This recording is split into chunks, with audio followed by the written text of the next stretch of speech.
Good morning. Welcome to the King's Report News Hour for the 10th day in the second month by the heavenly calendar in the 17th year of Changi. Tim Elder sitting in for the second king of Changi, Kyung Thank you for joining us this morning.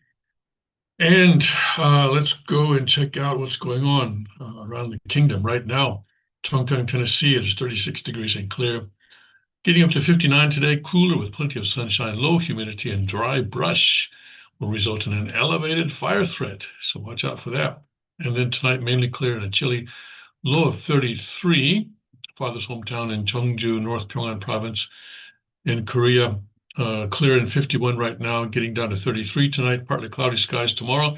High of 62, becoming cloudy with a couple of showers in the afternoon. At the Cheonryung Palace in Northeast Pennsylvania, clear and 24. Breezy with intervals of clouds and sun, high of 42 today. Tonight, clear to partly cloudy, low of 20. Liberty Rock RV Park and Campground in Limestone County, Texas, 55 and mostly cloudy at the moment. 65 for a high today. Breezy this morning, otherwise cooler with clouds yielding to some sun. Tonight, mainly clear, low of 52. Suncheon Palace in Korea, 56 and clear, partly cloudy, low of 46 tonight. Tomorrow, considerable clouds in the morning, then clouds and sunshine in the afternoon, but a high of 70 degrees. My goodness. And at the Gunma Palaces in Japan, 59 and mostly clear. Tonight, a thunderstorm around this evening, otherwise clear to partly cloudy, low of 44. Tomorrow, mostly sunny, nice and warm. My goodness gracious, high of 72. And at the Guangzhou in Guangdong province, China, cloudy and 77. Wait, I have to refresh this. Okay, still 77. Yes, cloudy. And then tonight, a low of 71, humid, rain, thunderstorm this evening, then partly cloudy, late with a thunderstorm in spots. Tomorrow, humid, thunderstorm in a couple of spots in the morning, then times of clouds and sun. In the afternoon, high of 82. I have a feeling the word humid is going to be appearing pretty much on a daily basis there for the next few months. All right, let's see here. What do we have in Father's Word? Okay, we have the life of filial piety. In chapter 1, the this meaning of filial piety. And this is speaking October 9th, 1978.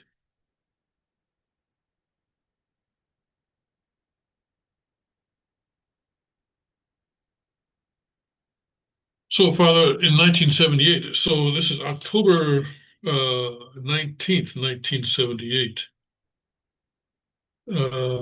That's a pretty significant date because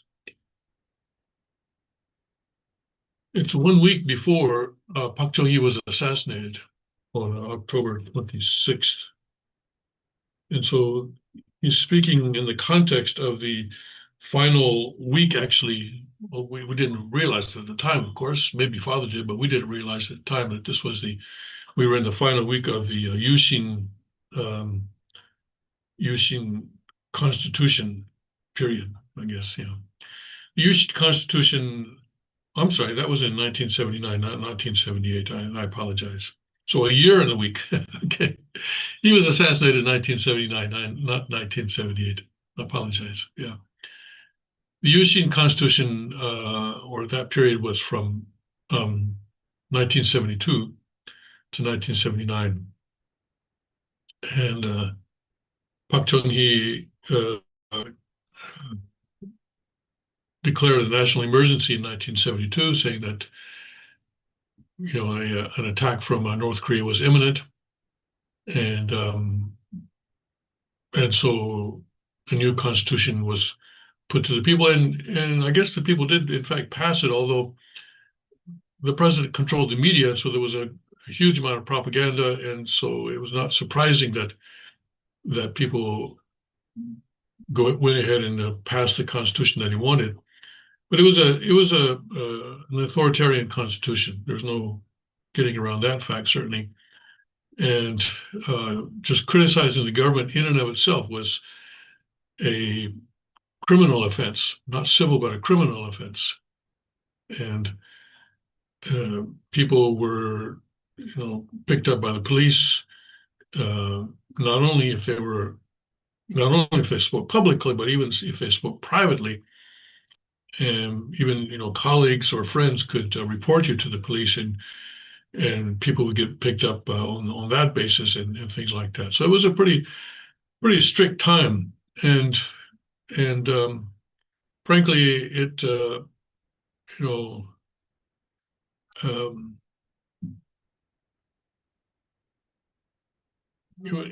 when you make an extremely rigid system like that, the chances of it breaking down, I think, increase quite exponentially. It's actually, I think, system like we have in America, which is, well, flexible is kind of a nice way of putting it, but flexible, but it tends to last longer. I mean, it's lasted 250 years now. Almost, it'll be 250 years in July if we can make it that far. Just over 3 months to go. But finally, some of the people around Pak Chung-hee decided that enough was enough, and the head of the CIA decided that it was that he was going to sort of be the hero and, and uh, kill the president, kill the head of the presidential security office, and kind of lead a reformist government. But of course, he he did assassinate the president and the head of the security office, but uh, uh,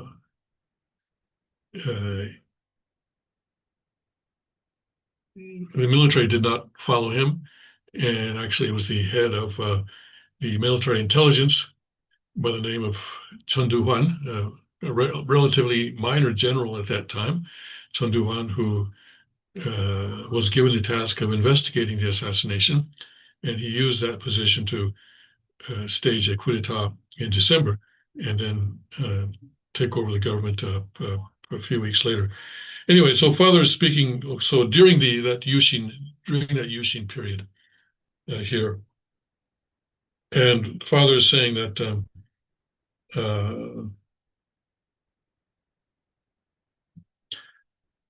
Father is going through a number of reasons that the Korean culture is known for its quality of filial piety, and he's saying that finally, he's saying in the end, in other words, this is the list and this is the final one.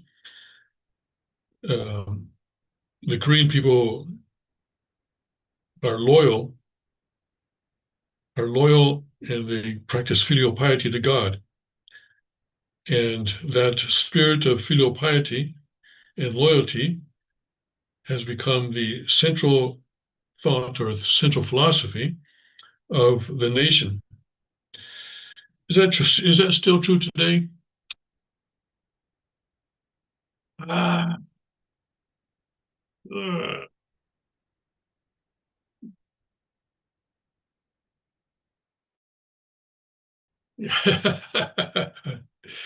well, maybe too many things have happened since then. I mean, Korea is a completely different country than when this happened.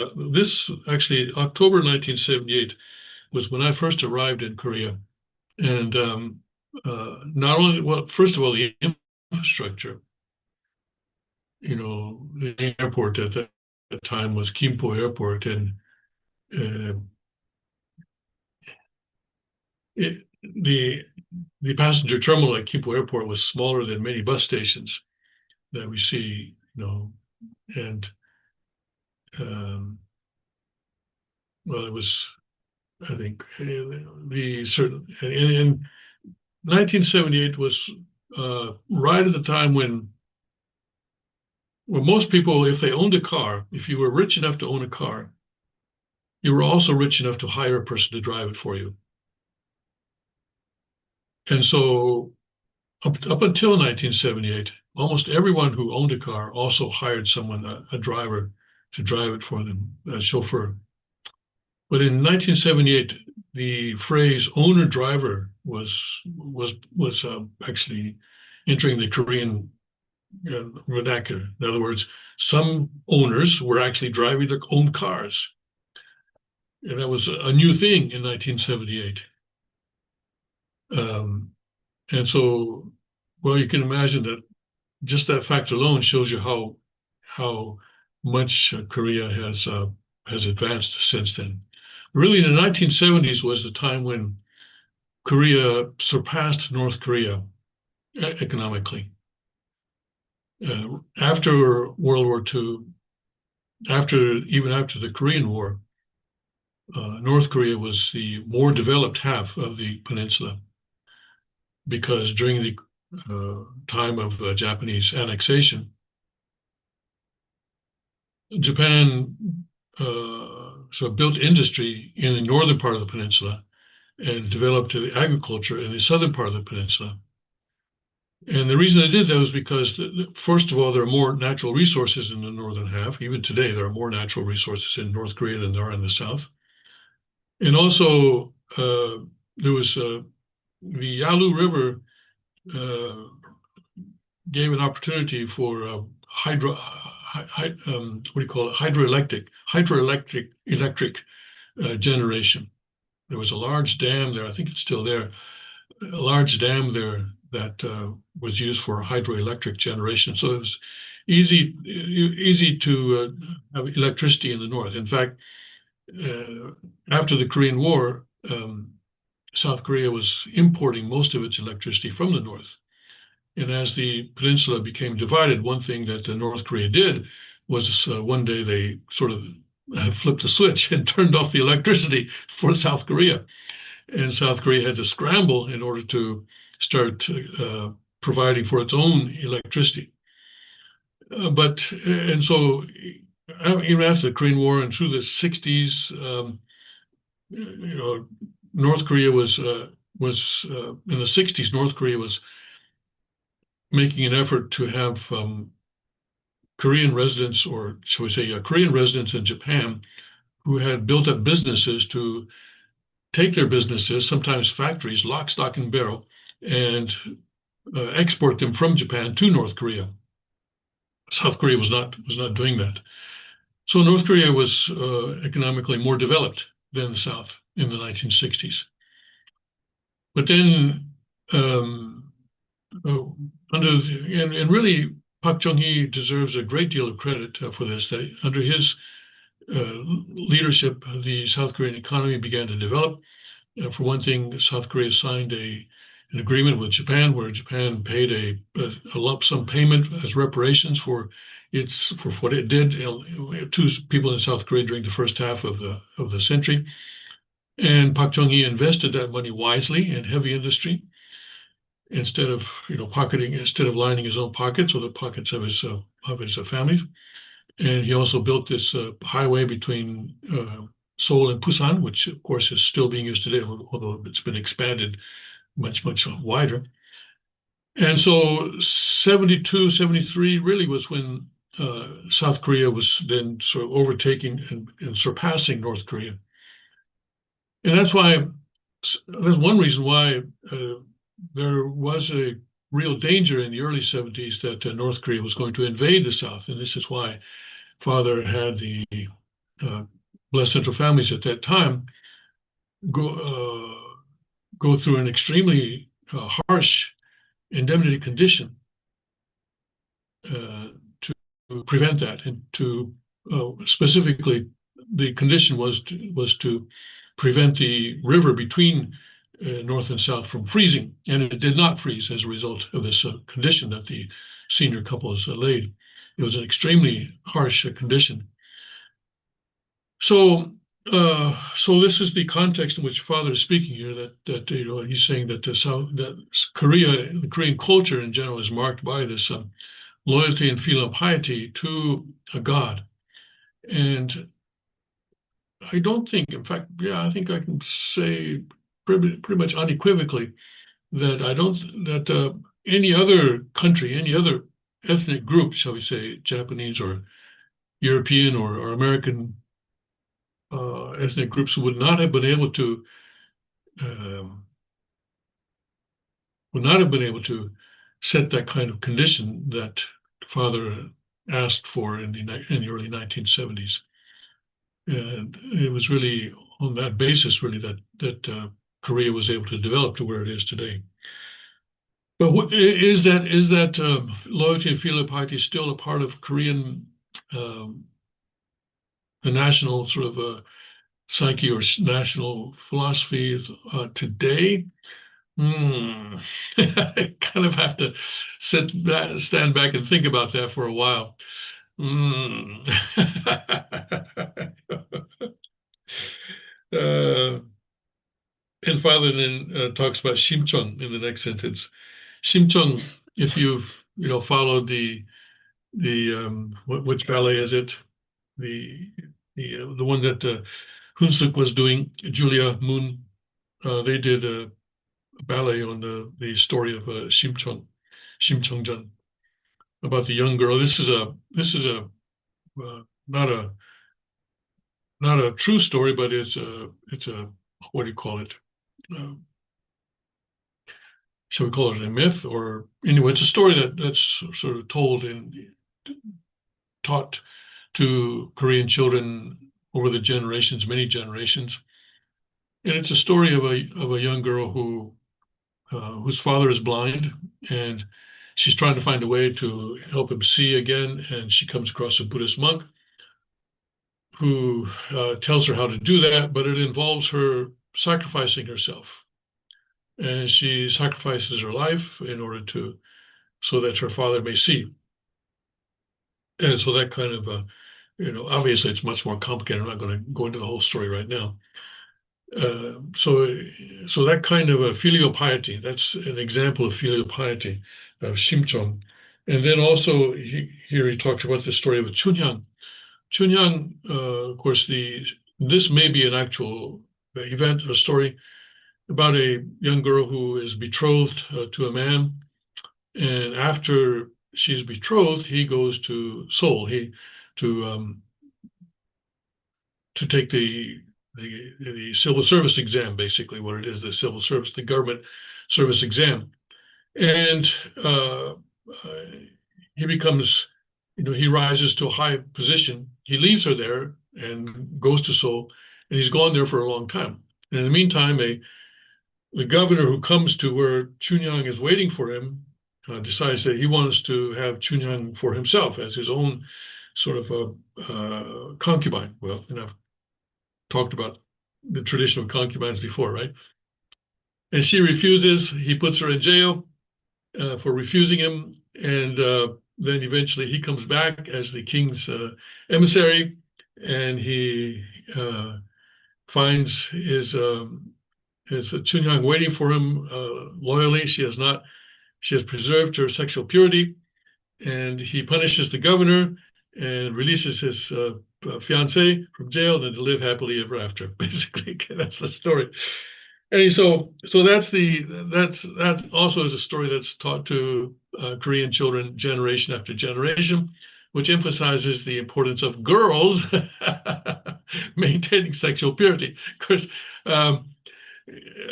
quite frankly, it was never a part of men's requirement to maintain sexual purity, and Father emphasizes that. So what Father has added to that, of course, is that it's equally important for men to maintain sexual purity as it is for women. But that was never a part of traditional Korean culture. And then also Yugwangsun, he talks about. Wait, before that, he talks about Chongmongju. And Chongmongju is so I've talked previously about the change of dynasties from the Goryeo dynasty to the Yi dynasty, right? And at that time, of course, the new dynasty, the Yi dynasty, was basically wiping out all the members of the Wang clan. The Wang clan was the royal clan during the Goryeo dynasty, but also there were all these people who had been serving the Goryeo dynasty, And the Yi dynasty wanted them to switch their loyalty to them, to the Yi dynasty. Chong Mongju was one who refused to do that. He remained loyal to the Koryo dynasty to the end, and he was punished for that. He was executed for that. And then also Yu Guangsun. Yu Guangsun, of course, is a 20th century person, 16 years old. She was attending women's university in Seoul. That was the name of the city at that time, but today's what is today Seoul. And this involves the March 1st movement of 1919, which well, let's not go too far into that right now. But anyway, she at 16 years old played an important role in sort of spreading that sort of independence movement against the Japanese rule to other areas of the country, especially to her hometown, to the area of her home area. She was arrested for that, put in prison, and eventually died in prison. And so she is today celebrated as a martyr for Korea's sovereignty and independence. So fathers in this paragraph is saying that these kinds of people, Shim Chung, Chun Hyun, Chong Mongju, and Yu Wang-sun, he's saying that this is something that we don't see 동서구금 어디에도, so whether east or west or past or present, we don't see this this kind of a filial piety, this kind of loyalty. We don't see this any other place in the world, whether in the east or the west, or in the past or the present. So, and Father is saying that this is an important part of Korean culture, and that is why, and it is that spirit that is in traditional Korean culture, that, adding the part about men, okay, that is an important pillar for building the kingdom of heaven on earth. He says the kingdom of heaven is God's kingdom, and so we must be eternally loyal to that kingdom. And God is the Father of humanity, and so we must practice filial piety eternally to that Father.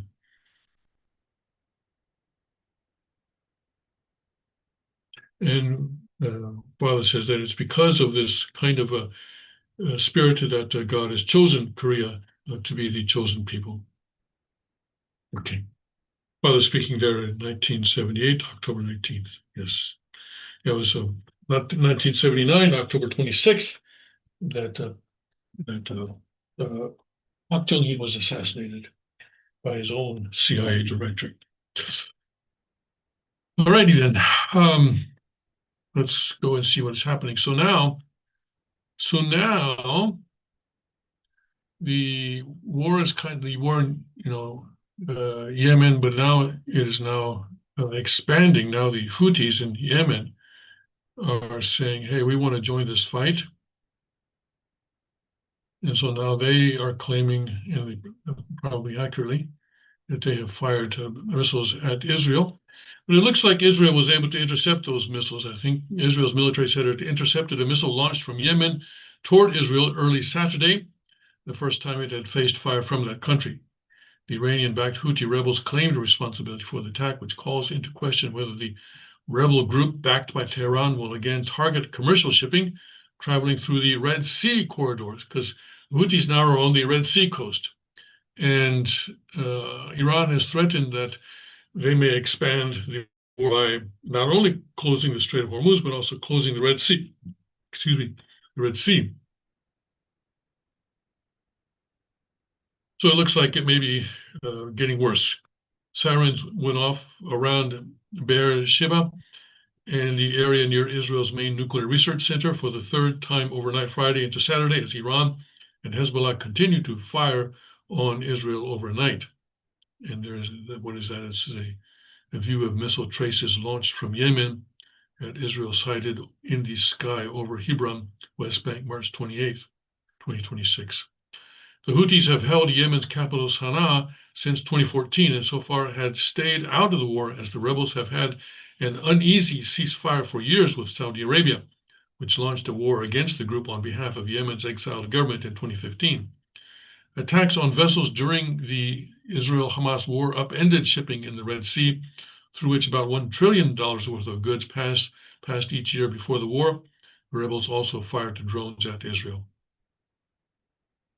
Israel struck Iran's nuclear facilities hours after threatening to escalate and expand its campaign against Tehran on Friday. Iran vowed to retaliate and struck a base in Saudi Arabia, wounding U.S. service members and damaging planes. Brigadier General Yahya Saree, a military spokesman for the Houthis, issued the claim in a statement Saturday on the rebels' Al-Masirah satellite television. Saree said they fired a barrage of ballistic missiles targeting what he described as sensitive Israeli military sites in southern Israel. The attack came hours after Saree signaled in a vague statement Friday that the rebels would join the war that shocked the region and rattled the global economy. In 2024, the Trump administration launched strikes against the Houthis that ended weeks later. The U.S.-led campaign against the Houthi rebels, overshadowed by the Israel-Hamas war in Gaza Strip, turned into the most intense running sea battle the Navy had fought since World War II.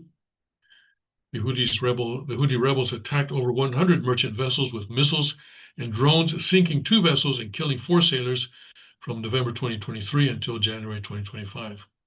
That would cause further chaos in global shipping, which already is reeling from Iran's stranglehold over the Strait of Hormuz, the narrow mouth of the Persian Gulf. Okay, we know about that. The potential involvement of the Houthis in the war also would complicate the deployment of the USS Gerald R. Ford, the aircraft carrier that went to port in Crete on Monday for repairs. Sending the carrier back into the Red Sea could draw it into the same high tempo of attacks seen by the USS Dwight D. Eisenhower in 2024 and the USS Harry S. Truman in 2025, American campaign against the Houthis. Prior to the attack from Yemen, there appeared to be a breakthrough as Tehran agreed to allow humanitarian aid and agricultural shipments through the Strait of Hormuz, accepting a request from the UN. Ali Bahraini, the country's ambassador to the United Nations in Geneva, said Iran agreed to facilitate and expedite such movement. The vital waterway usually handles a fifth of the world's oil shipments, we're talking about Hormuz here, and nearly a third of the world's fertilizer trade. While markets and governments have largely focused on blocked supplies of oil and natural gas, the restriction of fertilizer ingredients and trade threatens farming and food security around the world. This measure reflects Iran's continued commitment to supporting humanitarian efforts and ensuring that essential aid reaches those in need without delay. Bahraini said on the social platform X, what we just read, the UN earlier announced a task force to address the ripple effects that the war has had on aid delivery. More than 24 U.S. troops have been wounded in Iranian attacks on a Saudi Arabia base in the past week, according to 2 people who have been briefed on the matter. Iran fired 6 ballistic missiles and 29 drones at Saudi Arabia's Prince Sultan Air Base in a Friday attack that injured at least 15 troops, including 5 seriously, according to the people who were not authorized to comment. The base had come under attack twice earlier this week, including an incident that injured 14 U.S. troops, 14 U.S. troops, according to the people who had been briefed. Located about 96 kilometers or 60 miles from the Saudi capital of Riyadh, the base is run by the Royal Saudi Air Force, but also is used by U.S. troops. Okay. So, yes, it's not just about oil and gas, it's about fertilizer. We have a story about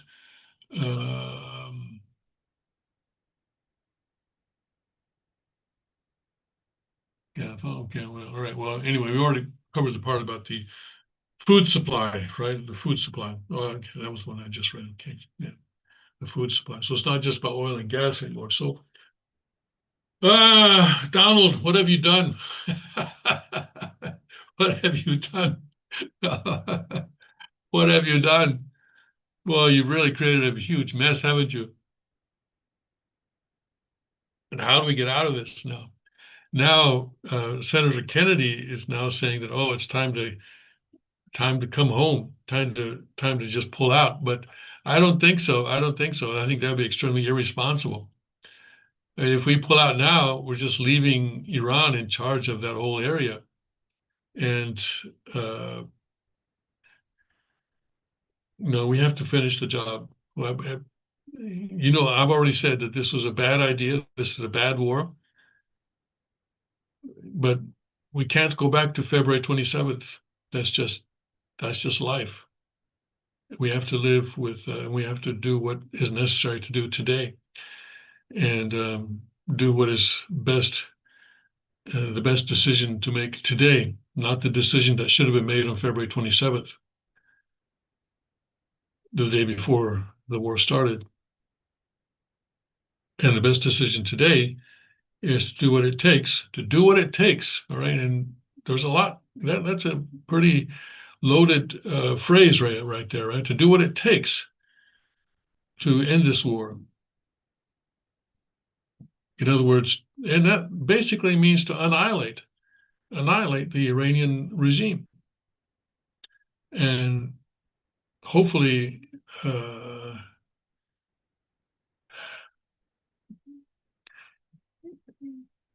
hopefully don't kill any more civilians than you absolutely have to.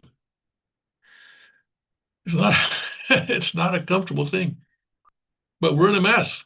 We're in a mess, and we cannot simply pick up and go home and just hunker down, and say, okay, well, we're America. We have the Atlantic on one side, we have the Pacific on the other side, and so hey, let the world just go to pot, and we'll just hunker down here and pick up the pieces when everybody's. No, we can't do that. We cannot do that.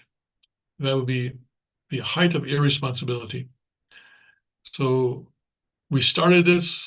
We have to finish this. Not a good idea that we started it. It was a bad idea that we started it. But now that we've started it, we have to finish this. That's the unfortunate truth that we were facing right now. And in order to finish this, we're going to have to do some stuff that is going to put a black mark on American history for future generations.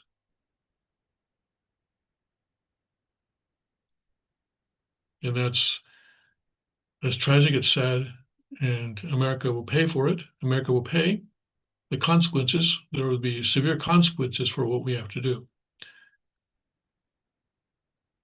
But it would be preferable still to simply dropping everything and bringing all our forces back. We have to annihilate the Iranian regime. I hate saying that. I hate saying that, but that's where we are. We have to annihilate the Iranian Revolutionary Guard Corps.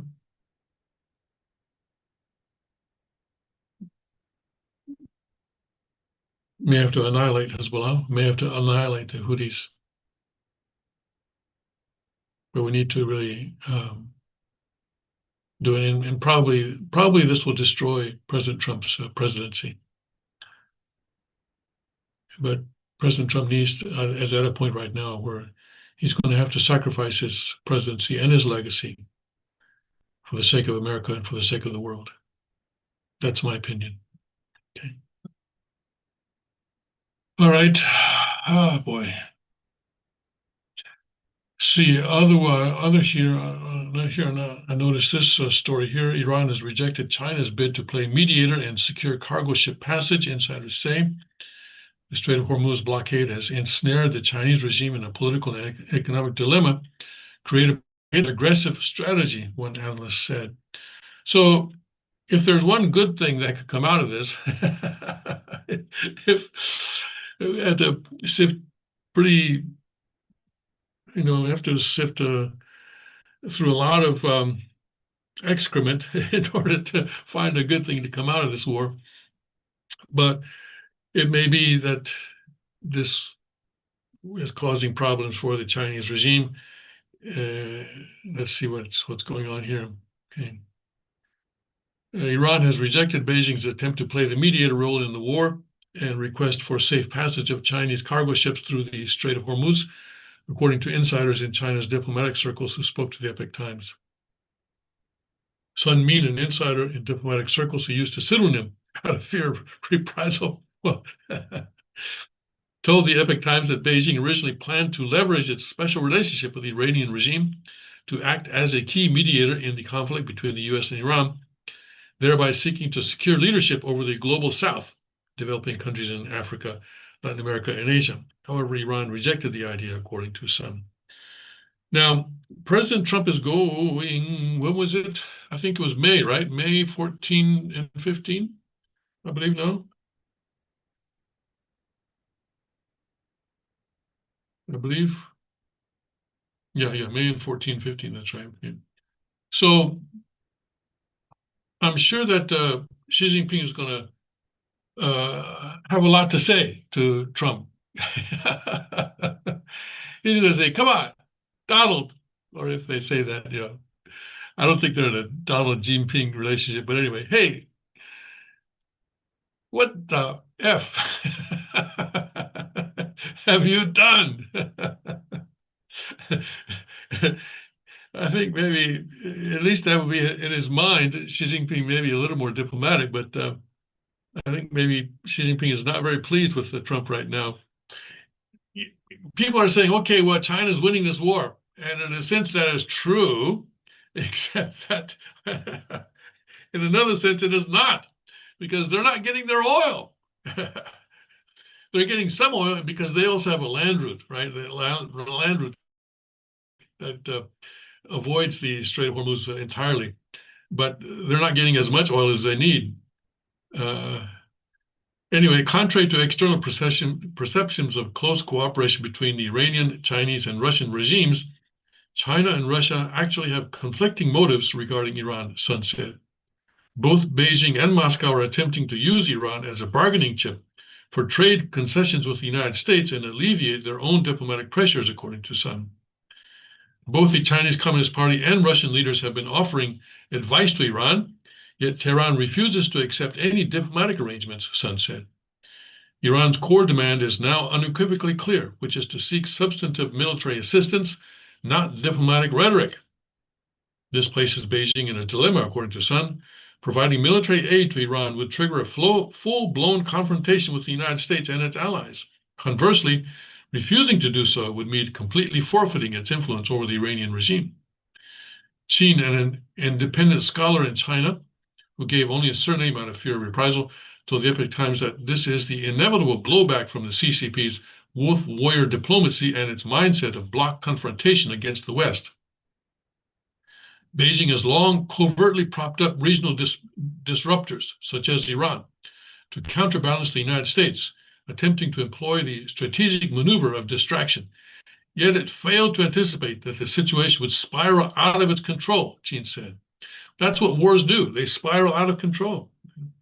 Soon after the Iran war broke out on February 28th, the Iranian regime blocked the Strait of Hormuz, firing at commercial cargo ships and oil tankers. The blockade has driven up international oil prices and the cost of logistics, triggering a devastating rupture in China's export supply chains. Yeah, because China is the biggest importer of oil. It imports more oil than any other country in the world. So when prices go up, China is affected. They have the land route, yes, but the land route is not capable of transporting all the oil that China needs. Some of it, a pretty significant portion, has to come through the Strait of Hormuz. Although the Iranian regime said it would allow Chinese ships to pass through, two Chinese container ships had to turn back after trying to exit the Gulf via the strait on March 27th. Wang Rulin, an insider close to China's Ministry of Foreign Affairs, also used a pseudonym. Okay. Wang told the Epoch Times that China's foreign minister has repeatedly been instructed by the CCP leader Xi Jinping to communicate with the Iranian foreign ministry. Come on, what are you guys doing down there? Talk to the Iranians, why don't you? With the core objective of ensuring the maritime safety of Chinese commercial vessels. However, Iran's response was disheartening, as Tehran stated that they could only guarantee the safety of some of the cargo bound for Iran? Really? For Iran or from Iran? Bound for some of the cargo bound for Iran. I see. So they're going to let ships in, but not out. Is that what they're saying? Well, that's not good. Wang said that this selected safety guarantee is Iran's soft blackmail in response to Beijing's refusal to provide military aid. I see. Iran is leveraging this as a threat to coerce Beijing into making a fateful choice between providing substantive military support and ensuring safety of its trade interests. Consequently, repeated attempts at secret mediation have proven entirely futile, he said. The blocking of the strait has already hurt the Chinese economy, driving up prices for chemicals, pig feed, and grains, while the Chinese regime's state-owned oil enterprises use the conflict as a pretext for raising prices. China's export sectors have been hit especially hard. Zhang, the head of a private Shenzhen-based appliance manufacturer exporting to the Middle East, who gave only her told the Epoch Times that we currently have 5 containers sitting stalled at the port, completely unable to be shipped out. This batch of goods was custom made to Middle Eastern specifications, making it difficult to reroute the orders. Our cash flow has already completely broken down, she said. To her knowledge, in the Guangdong province alone, thousands of containers remain stranded due to the blockade. Consequently, numerous factories are facing disrupted order deliveries and hindered cash flow and have been forced to halt production. One, a coordinator within China's foreign trade, Eric, who gave only the last name, told the Epoch Times that the Iran war has exacted the heaviest toll on China's manufacturing industry. Artillery shells have no eyes. Shipping and insurance costs are skyrocketing. The only wish enterprises have right now is for a ceasefire. Otherwise, China's export system faces structural collapse, she said. She said this situation shows that the CCP leadership has fallen into a predicament of its own making within the arena of international geopolitics. The very forces it has propped up are now severing its own economic lifelines. The shutdown of the strait represents not only a disruption of global logistics, but the epitome of the total collapse of the CCP's geopolitical strategic framework, he said. Interesting. Well, okay, assuming that all these, people who are giving only their surnames, because if you're assuming that they're all actual people and not AI, that the Epoch Times has just made up. We'll go ahead and give them the benefit of the doubt. This is a very interesting article that China is suffering as well as the rest of us, yes. And all these people who say that China is winning this war, it may not be entirely accurate. This is very interesting. Okay. Let's see here. Okay, this we already did. And here. All right. And then we have a general, well, actually multiple generals, saying that using U.S. ground troops against Iran could prove very costly, retired generals say. Yes, I'm sure that's true. So far, President Trump has not yet made that decision, but it could come at any time. Right. Where are these young ladies? Okay. Now, I always like to highlight people who agree with me. Okay. And, previously, was I talking about TSA or was I talking about the air traffic controllers? I think I was talking about air traffic controllers, wasn't I? But it's basically the same principle. I was saying that, because air traffic controllers are paid by the government, by the FAA, Federal Aviation Administration. TSA is paid by Homeland Security, right? But also by the government. And with regard to the air traffic controller, I was saying that, we already pay with our, whenever we buy a ticket to fly, we already pay for the salaries of the pilots, the cabin crew, the maintenance crew, who else? All the people in the administration, the people who sit behind the desks, the people at the baggage handlers who pay for all that, right, through our tickets. So why not also pay for air traffic controllers and now I think we can add TSA to that, so that the government is not paying. We see the downside of the government paying for these people, because now they get caught up as, being used as pawns in the political sort of fight going on in Washington, D.C. all the time. And yes, ticket prices will go up, but then I think that's okay. But now, because now instead of using taxpayer money, which taxpayer money, of course, comes from everyone, even people who don't fly, if you privatize it, then only people who fly are actually paying for the TSA, the Transportation Security Administration. And so here now, as a result of TSA not getting their paychecks for a long time, people are saying, well, why don't we privatize the TSA, which I think is a good idea. It's always good to transfer functions out of the government and into the private sector, because then you can have competition. And with competition, what do you have? You have better, higher quality, lower prices. Anyway, let's see here. In focus delivers. Okay, this is the introduction there.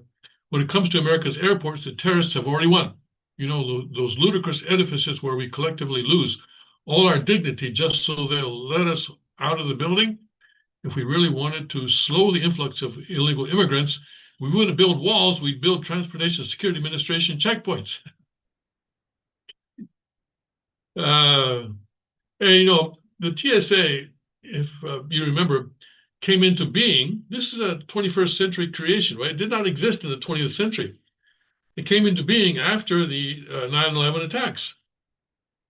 After it was shown that the people who were piloting those planes that crashed into the World Trade Center and into the Pentagon and also crashed in Pennsylvania, that these people had gotten through security at the airports very easily. And so you said, okay, well, now let's create something that will stop that. Of course, and we have not had another 9/11 attack. That's true, but there is some question as to how much good the TSA has done. But anyway, okay. As far as I'm concerned, airports were a massive nuisance before the pandemic. Afterward, however, I've done virtually everything in my power to avoid being sucked into those snaking lines that would be considered an illegal interrogation technique under the Geneva Conventions. I would rather drive an entire day than watch a TSA agent demanding another septuagenarian take off his belt. He must have seen me, yes. Although I have not flown in the United States recently. On top of that, for 42 days, congressional Democrats cut off funding to the TSA to try to compel Republicans to pass a bill handcuffing the ability of the Trump administration to deport illegal immigrants. I mean, in many places, the partial defunding caused even more havoc. Okay, so now they want to privatize it. Let's get to that section here.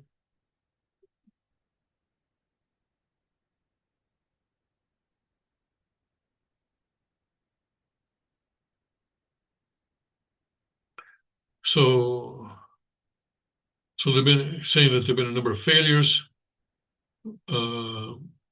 Even a 20% failure rate seems inexplicable.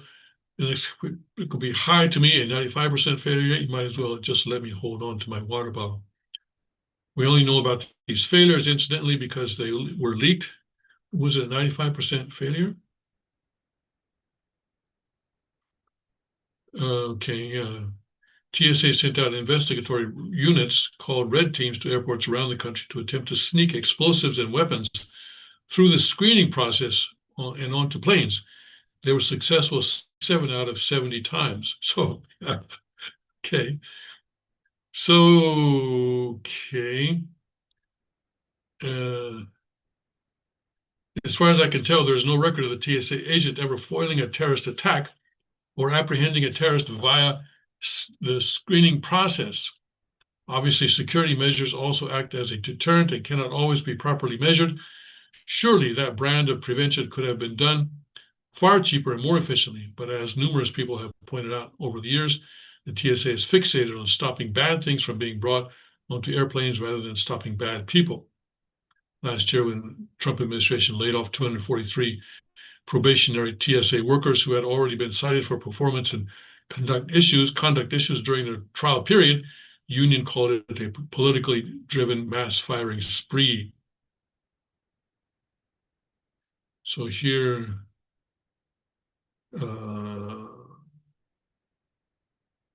most European airports, for example, use private firms for security, and the process of boarding a plane is unsurprisingly faster and far less invasive. So recently I've been flying in and out of Asian airports, and compared to the US, I actually don't know who's who. I'll bet though that in Japan, Korea, Taiwan, I'll bet the government is paying those people. I'll bet. I would assume that's just an assumption. There are 24 airports in the US that already use private contractors. Okay. Private companies benefit from having the flexibility to experiment with innovations that would take a decade to get through the red tape of government contracts and permissions. All right. So right now, the TSA's greatest accomplishment is inconveniencing around 2.1 million people every day. So obviously, this person is not a fan of TSA. Well, yeah, but I've not had such terrible experiences. My only beef has been that it's not always clear if I'm supposed to take my laptop out of the bag or not. Recently, more and more airports are letting you keep it in. In fact, you're allowed to keep everything in except for your shoes. If your shoes have a heel that is, I forgot now, more than 2 inches thick, I think it is, 5 centimeters or 2 inches thick, then you have to take off your shoes. And the belt, sometimes it stays on. I guess most of the time I keep it on, and I was only told to take it off once. Where was that? I think that was in Taiwan. And I was told to take off my belt. Yeah, yeah. And that's the only thing. Yeah, and just for me, I always wear a jacket um, that has pockets, right? And so I know I'm going to have to take off my jacket, so I take everything out of my pockets, including my passport, my boarding pass, and my phones, my wallet, and put it all into the jacket, into the pockets of the jacket, which zip up. Is the pocket zip, so they close, so it's secure in there. And then I put the jacket in the bin, and then it just goes right through. And there's also reduced danger of something being stolen. And apparently, stuff does get stolen on those, especially phones. Apparently, from time to time, do get stolen. But if it's in a jacket pocket that is zipped up, then I think my belief, anyway, is that there's less possibility of that happening to me. And so far, it's. I guess what we don't even remember. Do you remember what it was like before?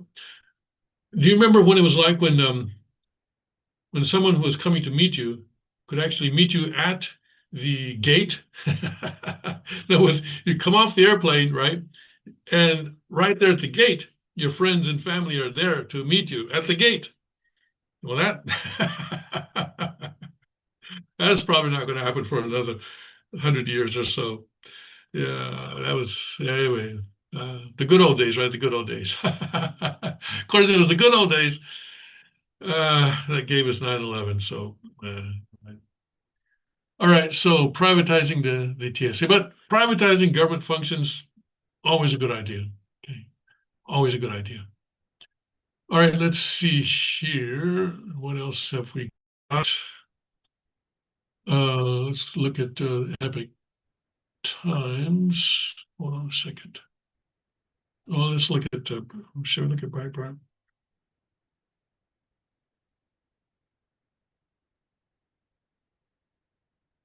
Okay, well, they're talking about the back and forth in Washington D.C., which basically I just say, well, just wake me up when one side wins. All right. FAA issues ground stop to airports in DC, Maryland over environmental issue at government facility. What's that about? To ground stops for flights at several airports in the Washington, D.C. and Maryland area. Which airports? Dulles, okay, National Dulles. What? When is this? 27? Okay, so this is Friday. All right. Oh, no. Okay. Okay, this is Friday, I guess. Okay, well, Dulles and BWI have been lifted. Well, the ground stops remain in place for DCA. That's Reagan National Airport. All right. Well, that's something. Okay. All right. Anyway, they'll work that out. Okay. 14 inmates surrendered to God in baptism at Florida jail.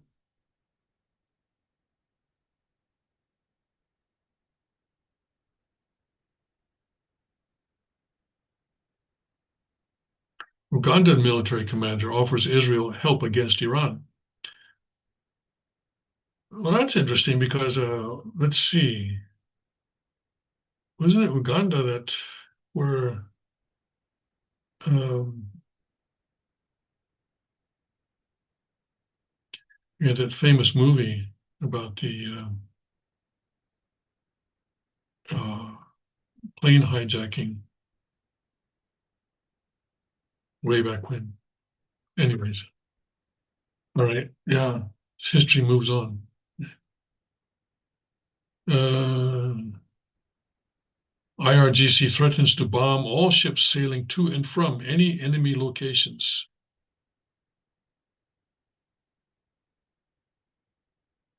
All right, let's let's go to the Epic Times. I'll share these headlines with you.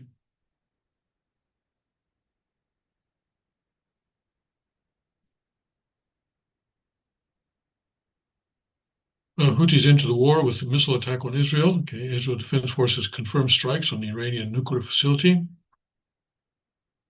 And Trump says Iran strikes ongoing with thousands of military targets remaining. And Iran has rejected China's play to employ China's effort to be a mediator. House passes a 60-day stop-and-gap bill, but they rejected the Senate's version and they passed their own version. So now it has to go back to the Senate. But already Schumer has said that the House version is dead on arrival. So the lack of funding keeps on going. So Trump has signed an order to pay the TSA agents during the shutdown. And you may wonder, how can he just sort of do that? Well, they say they're using funds from the big, beautiful bill already passed and put into law last year. Oh, well, we'll see. Okay. Young farmers finding success despite growing challenges. Well, that's good. That's a nice family there. Yeah.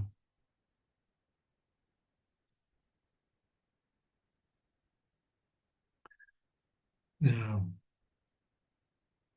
And for a family to operate a farm in the United States is really quite an accomplishment.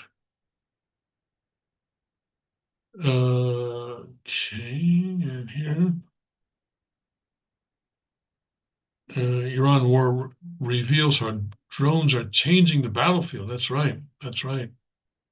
Drones really are changing, and it's making war much cheaper, which means that wars are more likely and they're more likely to go longer, which is the unfortunate side effect.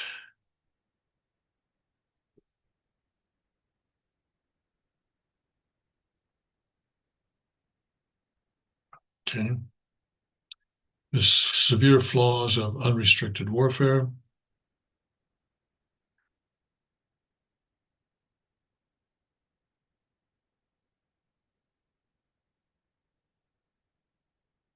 Okay, we have No Kings rallies to kick off with flagship protest in Minnesota.